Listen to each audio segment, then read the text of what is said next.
NEET को लेकर प्रदर्शन जारी है। जिस तरीके से नीट के रिजल्ट पर आपत्तियां आई और फिर ग्रेस मार्क को लेकर सुप्रीम कोर्ट ने टिप्पणी की, उसके बाद अब नीट परीक्षा को रद्द करने की मांग उठने लगी है।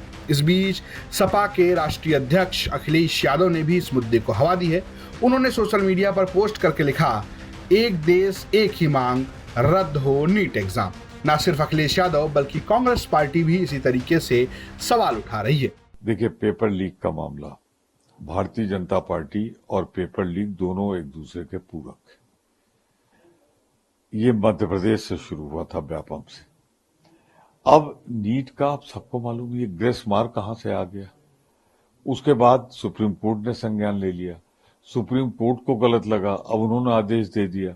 अब शिक्षा मंत्री कह रहे हैं किसी की गलती ही नहीं, कहीं पेपर नहीं लीक हुआ, तो साल भर कहां से आ गया।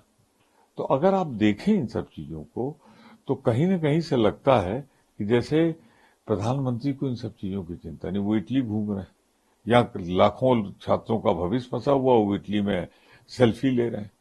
तो ये प्रधानमंत्री जी कभी भी युवाओं के लिए, बेरोजगारों के लिए कभी गंभीर नहीं रहे, और इसीलिए 38 साल की सबसे बड़ी बेरोजगारी अगर आज दस्तक दे रही है, उसके लिए कोई सबसे ज्यादा जिम्मेदार है तो मोदी जी।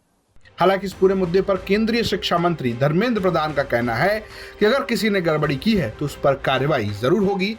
इसके अलावा उन्होंने नीट आयोजित करने वाली संस्था एनटीए पर भी सवाल खड़े किए। दो जगह पे कुछ गड़बड़ियों की भी ध्यान आई है। मैं छात्रों को और अभिभावकों को आश्वस्त करता हूं, उसको भी सरकार बड़े गंभीरता के साथ लिया है। वो जानकारी हमको मिली है, हम वो सारा विषय को एक निर्णायक स्थिति तक ले जाएंगे।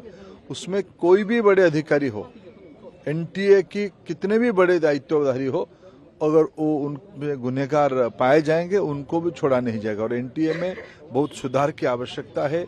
कुछ विषय, एनटीए एक स्वायत्त संस्था था, लेकिन एनटीए की बारे में सुधारने की बहुत आवश्यकता है। सरकार उसके ऊपर भी चिंता कर रही है। लेकिन इन सबके बीच सवाल ये खड़ा हो रहा है कि आखिर नीट रद्द कराए जाने की मांग पर सरकार कितना ध्यान देगी। ब्यूरो रिपोर्ट, यूपी तक।